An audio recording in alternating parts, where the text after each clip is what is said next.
We are the stewards for today's resources, and the decisions we make will influence the future.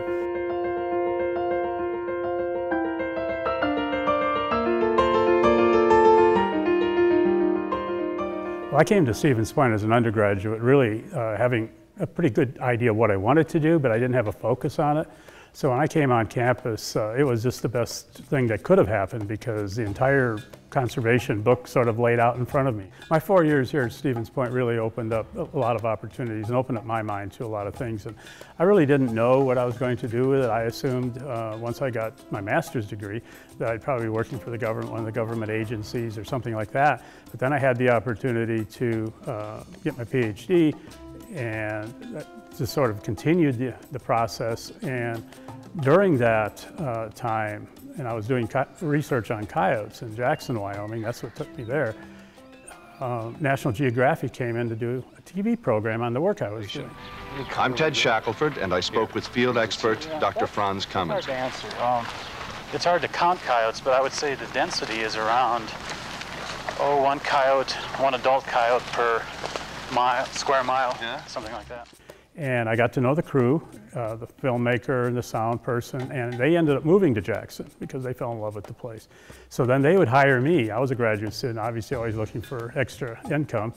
And it was totally by chance that I got into the film business, which then opened the door for 25 years of my life. And I've had opportunities to work with grizzly bears and gray whales and California condors and rhinos, black rhinos in Namibia, and followed the horn trade through Cairo and Yemen and Singapore, China, and, Hong Kong.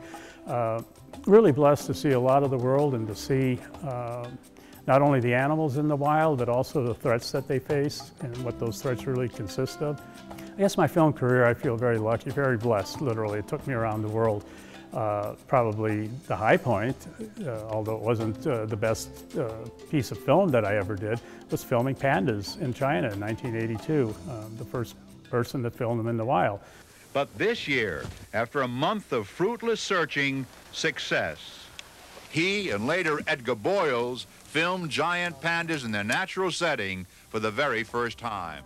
I met Franz 25 years ago when I was a journalist but moonlighting as a barista in a coffee shop. And in walked this man with hair in ponytails, very confident, and came up and we got to talking about wildlife cinematography, and all of a sudden the light went off in my head and I realized I was talking to one of the real giants in the profession who had produced all of these wildlife films that I had watched on PBS or films that were produced by BBC or ran at WGBH in Boston.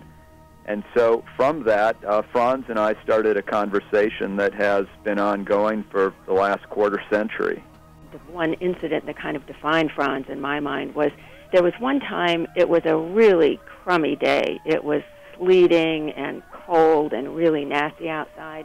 Nobody in his right mind would have been out taking photographs of bison in weather like that, except that Franz did. And the pictures told a story of these wonderful animals and how they persevered. And that was kind of what Franz is like. He persevered and does persevere. As the Dean of the College of Letters and Science, I want to congratulate Franz on an award that's well-deserved. If you look at Franz's background, it has the kind of diversity and the kind of multidisciplinarity in it that makes it very reflective of the kinds of things that we do not only in the College of Letters and Science, but across this university.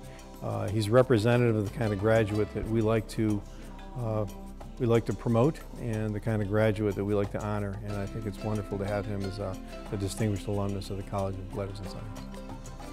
Franz Camenzind, I get choked up saying this, but you've done good. The message that I would like to say is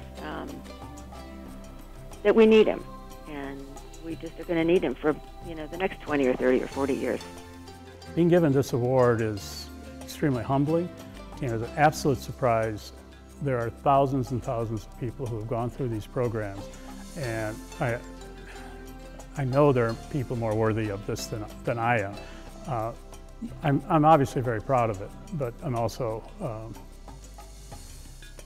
I'm surprised, I'm humbled by it.